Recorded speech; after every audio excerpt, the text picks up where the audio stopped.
بسم اللہ الرحمن الرحیم۔ السلام علیکم، میں ہوں اختر علی قریشی، آپ کا لیگل ایڈوائزر۔ آج ہمارا جو موضوع ہے وہ ہے قانون کی حکمرانی، سپرمیسی آف لا یا رول آف لا۔ یہ بات درست ہے کہ اگر آپ ملک کو ترقی دینا چاہتے ہیں تو کسی بھی ملک میں آپ کو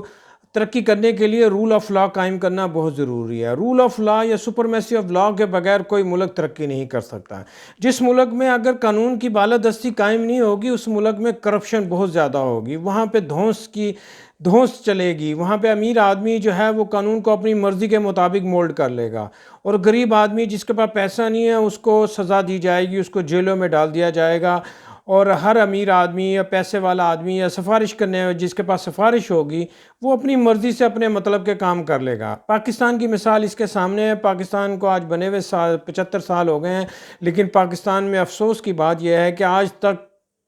قانون کی بالادستی قائم نہیں ہو سکی۔ پاکستان میں کئی دفعہ آئین بنائے گئے، آئین نافذ کیا گیا، آج بھی پاکستان میں 1973 کا کانسٹیٹیوشن جو ہے وہ پرومولگیٹڈ ہے، اور ہم اس پہ فخر کرتے ہیں کہ ہمارا ملک میں آئینی حکومت، جمہوری حکومت چل رہی ہے۔ لیکن افسوس کی بات یہ ہے کہ نہ تو آئین کی بالادستی قائم ہے، نہ قانون کی بالادستی قائم کی جا سکی ہے، نہ انصاف ہم وہ لوگوں کو فراہم کر سکے ہیں، جس کی وجہ سے ہمارے ملک میں کرپشن کا انڈیکس بہت ہائی چلا گیا ہے۔ عدالتوں کی جو ریشو ہے وہ سب سے دنیا میں سب سے آخر میں ہماری عدالتیں آتی ہیں۔ آخر ہمیں سوچنا چاہیے، اگر ہم قانون کے طالب علم ہیں اور ایک ذی شعور انسان ہیں اور پاکستان کے ذمہ دار شہری ہیں، تو یہ ہم پر فرض ہے کہ ہم یہ سوچ بچار کریں کہ آخر ایسی کیا بات ہے کہ ہم پاکستان میں رول آف لا یا قانون کی بالادستی قائم نہیں کر سکے۔ ساری جو پرابلمز ہیں، آپ دیکھیں اقتدار کی جو ہوس ہے اس کے اندر اسٹیبلشمنٹ کا اپنا حصہ ہے، سیاستدان اپنا حصہ مانگتے ہیں، بیوروکریسی اپنا رول پلے کرتی ہے، اور جس کے پاس پیسہ آتا ہے وہ ایم پی ایم این اے اور سینیٹر بن جاتا ہے، یہاں تک کہ لوگ وزیر اعظم بن جاتے ہیں صرف اس بنیاد پہ کہ ان کے پاس پیسہ ہے اور انہوں نے پیسے کے ذریعے سے ساری چیزیں مینج کر لی ہیں۔ لوگ ان کو بے شک لائک کریں یا ڈس لائک کریں، لیکن ان کو پیسے کی بنیاد پہ انہیں تمام اپرچونٹیز مل جاتی ہیں، اور وہ ملک کے ساتھ کھلواڑ کرتے ہیں، ملک کی پھر دولت لوٹتے ہیں اور ملک سے باہر چلے جاتے ہیں، ملک کے باہر جائیدادیں بناتے ہیں، پیسہ ٹرانسفر کرتے ہیں، منی لانڈرنگ کرتے ہیں۔ عدالتوں میں کوئی کیس بنتا ہے تو وہ کیس ارلی سٹیج پہ ہی، وہ انویسٹیگیشن کی لیول پہ ہی اس کو ختم کر دیا جاتا ہے، یا بعد میں ایویڈنس ختم کر دی جاتی ہے، یا عدالت سے مینج کر کے، ججز کو مینج کر کے وہ باعزت بری ہو جاتے ہیں۔ اور اگر باعزت بری نہ بھی ہوں تو پھر ہائر کورٹ سے، عدالتوں سے، ہائی کورٹ اور سپریم کورٹ سے بری ہو جاتے ہیں، کیونکہ ٹیئر اتنے ہیں کہ وہ کسی نہ کسی جگہ پہ وہ مینج کرنے میں کامیاب ہو جائے۔ اور اگر وہاں سے بھی کامیابی نہ ملے تو پھر قومی اسمبلی سے نکل جاتے ہیں، پارلیمنٹ سے قانون بدل دیا جاتا ہے، اور وہ یوں اس طرح سے لوگ پہلے قومی دولت لوٹتے ہیں، منمانی کرتے ہیں، اور بعد میں پھر اپنی مطلب سے اپنے پیسے کی بنیاد پر، اپنی دھونس کی بنیاد پہ نکل جاتے ہیں۔ تو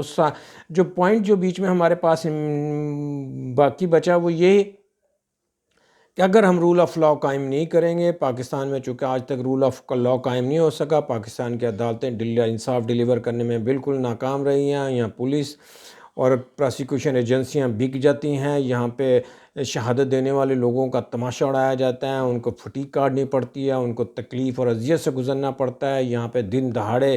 لوگوں کو اٹھا لیا جاتا ہے، مار دیا جاتا ہے، اور ان کو پوائزننگ کر دی جاتی ہے، جس کی وجہ سے انصاف نام کی پاکستان میں کوئی نہیں ہے۔ چونکہ رول آف لا نہیں ہے تو انصاف کیسے ملے گا؟ پھر ہماری عدالتوں کے جو ججز ہیں وہ بھی پاکستان میں کمپرومائز ہو جاتے ہیں، وہ بھی سائیڈ لے لیتے ہیں، ان کا بھی ٹلٹ ہوتا ہے، اور الٹیمیٹلی پاکستان میں قانون کی بالادستی قائم نہیں ہو سکی۔ اس کے بعد جو رئیس قانون ہے وہ پھر عدالتوں سے بری ہو جاتے ہیں، اور دھونس والے آج پاکستان میں جتنی بھی جیلیں ہیں ان تمام جیلوں میں تمام سب غریب لوگ وہاں پہ جیل کاٹ رہے ہیں، سزا کاٹ رہے ہیں، وہاں پہ کوئی بھی امیر آدمی نہیں ہے۔ امیر آدمی کو تو آرام سے نکال دیا جاتا ہے، انویسٹیگیشن لیول عدالتوں اور کسی نہ کسی طریقے سے مینج ہو جاتا ہے، چونکہ رول آف لا قائم نہیں تھا۔ یہ جن ملکوں میں، افریقہ کے بہت سارے ملک ہیں اور ساؤتھ ایشیا میں اور ادھر غریب ملکوں میں عام طور پہ یہی پرابلم چل رہا ہے کہ وہاں پہ امیر لوگ اپنی دھونس جما لیتے ہیں اور وہ قانون کی بالادستی قائم نہیں ہونے دیتے ہیں، اور وہ پھر پراسیکیوشن ایجنسی، پولیس اور انتظامیہ کو اپنے حق میں استعمال کرتے ہیں، لوٹ مار کرتے ہیں، اور پھر وہاں ملک سے راہ فرار اختیار کر لیتے ہیں، اپنے ایسٹ باہر بناتے ہیں، نیشنلٹیاں لے لیتے ہیں، ان کے بچے باہر پڑھتے ہیں، باہر زندگی گزارتے ہیں، حکمرانی وہ پاکستان میں کرتے ہیں، رہن سہن ان کا باہر ہوتا ہے، علاج ان کا باہر ہوتا ہے۔ تو اس سے پتہ چلتا ہے کہ پاکستان میں قانون کی بالادستی نہیں ہے، قانونی جو ہمارے محکمے ادارے ہیں وہ سب کمپرومائز ہو جاتے ہیں۔ امیر پہ چونکہ غربت ہے پاکستان میں، تو غربت کی وجہ سے لوگ اپنا دین ایمان سب کچھ بیچ دیتے ہیں۔ رزلٹ یہ نکلتا ہے کہ پاکستان میں قانون کے نام کی کوئی اہمیت نہیں ہے، قانون کی بالادستی نہیں ہے۔ ہمارے پاکستان کے بے تحاشا لوگ دبئی جاتے ہیں، سعودی عرب جاتے ہیں، یورپ جاتے ہیں، امریکہ جاتے ہیں، وہ صرف اس لیے وہاں جاتے ہیں کہ وہاں پہ قانون کی بالادستی ہے، وہاں پہ کوئی کسی کے ساتھ زیادتی نہیں کر سکتا۔ آپ جتنی محنت کریں گے آپ کو اتنا ریوارڈ ملے گا، آپ زیادہ محنت کریں گے تو آپ کو بہت زیادہ ریوارڈ اور عزت ملے گی۔ پاکستان میں آپ جتنی مرضی محنت کر لیں آپ کو ریوارڈ نہیں ملتا ہے، لوگ دوسری طریقے سے سفارشیں کر کے یا منمانی کر کے یا پیسوں کے ذریعے سے آپ کو پیچھے دھکا دے دیتے ہیں، اور اس طرح سے میرٹس کی دھجیاں اڑائی جاتی ہیں، قانون کی دھجیاں اڑائی جاتی ہیں، قانون کی دھجیاں اڑائی جاتی ہیں، اخلاقیات کی دھجیاں اڑائی جاتی ہیں، اور پاکستان کو ایک کھلواڑ بنایا جاتا ہے۔ اور پاکستان 75 سال سے مقروض چلا آ رہا ہے، قرضوں میں ڈوبا ہوا ہے، مہنگائی کا طوفان آتے ہیں، غربت جو ہے وہ یہاں پہ آسمان سے بات کر رہی ہے۔ کوئی ایسی چیز نہیں ہے جو کہ پاکستان میں قابل تعریف ہے، سوائے اس بات کے کہ ہم مسلمان ہیں، اور جس مسلمان ہونے کی حیثیت سے یہ ہم پہ زیادہ ذمہ داری ہے کہ ہمارا ملک میں جو ہمیں اونیسٹی اور انٹیگریٹی ہو، انصاف ہو، یہاں پہ قانون کی بالادستی ہو، یہاں پہ امیر اور غریب آدمی کو ایک ہی نظر سے دیکھا جائے، اور قانون جو ہے وہ اسلام میں تو جو پڑھے لکھے اور امیر لوگ ہوتے ہیں ان کو دگنی سزا دی جاتی ہے۔ غریب اور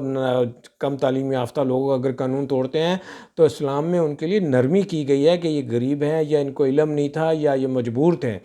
اور جن لوگوں کو علم تھا یا جن کے پاس مال و دولت ہے ان کو دگنی سزا دی جاتی ہے کہ آپ کو علم ہونے بعد اور وسائل ہونے کے باوجود آپ نے قانون توڑا ہے تو آپ کو سخت سزا دی جائے گی۔ لیکن پاکستان میں جو غریب لوگ ہیں ان کو سخت سزا دی جاتی ہے، اور امیر آدمی کو سہولتیں دی جاتی ہیں، اور اسے باعزت بری کر دیا جاتا ہے، اور اس پہ نہ کبھی چیف جسٹس صاحبان، نہ ججز، نہ جوڈیشری، نہ بیوروکریسی، نہ اسٹیبلشمنٹ، ان کو کبھی کسی پہ اس چیز کا خیال ہی نہیں آیا، اعتراض ہی نہیں کیا، کبھی سوچ بچار ہی نہیں کیا۔ کبھی ججز نے، ہمارے چیف جسٹس پاکستان نے کبھی چیف جسٹس کی کانفرنس نہیں بلائی، کبھی ججز کی کانفرنس بلا کے یہ پوائنٹ اٹھایا ہی نہیں ہے کہ پاکستان میں کیا وجہ ہے کہ پاکستان کی عدالتیں جو ہیں دنیا کے آخری نمبر پر ہیں، جبکہ ہمارا کرپشن پہ سب سے اعلیٰ نمبر ہے اور انصاف میں ہمارا سب سے آخری نمبر ہے۔ تو یہ بات سوچنے کی ہے، فکر کرنے کی ہے، ہم سب لوگوں کو اس پہ فکر کرنا چاہیے اور سوچ بچار کر کے ہم اپنی حالت خود بدلنی چاہیے۔ ہماری اسٹیبلشمنٹ، ہمارے سیاستدان، ہماری بیوروکریسی، ہماری جو کاروباری لوگ ہیں جن کے پاس پیسہ ہے، جو اپنے پیسے کی بلبوتے پر ہر چیز ڈیزائن کر دیتے ہیں، انہیں ہم سب کو چاہیے کہ ہم پاکستان میں قانون کی بالادستی کو ڈیزائن کریں، قانون کی بالادستی ڈیمانڈ کریں، اور غریب اور امیر کو برابر رکھیں۔ اور جب قانون کی بالادستی قائم ہوگی تو پاکستان میں سے غربت ختم ہو جائے گی، پاکستان میں ایک فلاحی مملکت بن جائے گی، ایک مہذب معاشرہ بن جائے گا جہاں پہ خواتین کا، بچوں کا، بزرگوں کا، ہر بے کس و ناچار کا احترام کیا جائے گا۔ اسٹیٹ اس کی ذمہ دار ہوگی، چونکہ قانون کی بالادستی ہے، کوئی کسی کے ساتھ زیادتی نہیں کرے گا، ظلم نہیں کرے گا، صرف اسی بنیاد پہ کہ اس ملک میں قانون کی بالادستی ہے، یہاں پہ انصاف ملتا ہے، عدالتیں فوری انصاف کرتی ہیں، چیف جسٹس اور سپریم کورٹ اور ہائی کورٹ آئین کی کسٹوڈین ہیں، وہ کوئی کام قانون سے بالا نہیں ہونے دیں گے اور قانون کی اعلیٰ مثال قائم کریں گے۔ امید ہے کہ آپ کو میرا پوائنٹ آف ویو پسند آیا ہوگا، اسے لائک کیجئے گا، شیئر کیجئے گا، قانون کی بالادستی قائم کرنے میں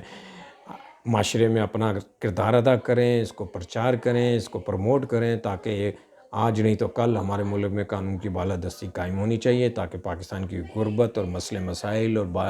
جو ہے یہ آزادی، حقیقی آزادی کا جو مسئلہ ہے یہ حل ہو جائے۔ اپنا بہت خیال رکھیے گا۔ Thank you, God bless you.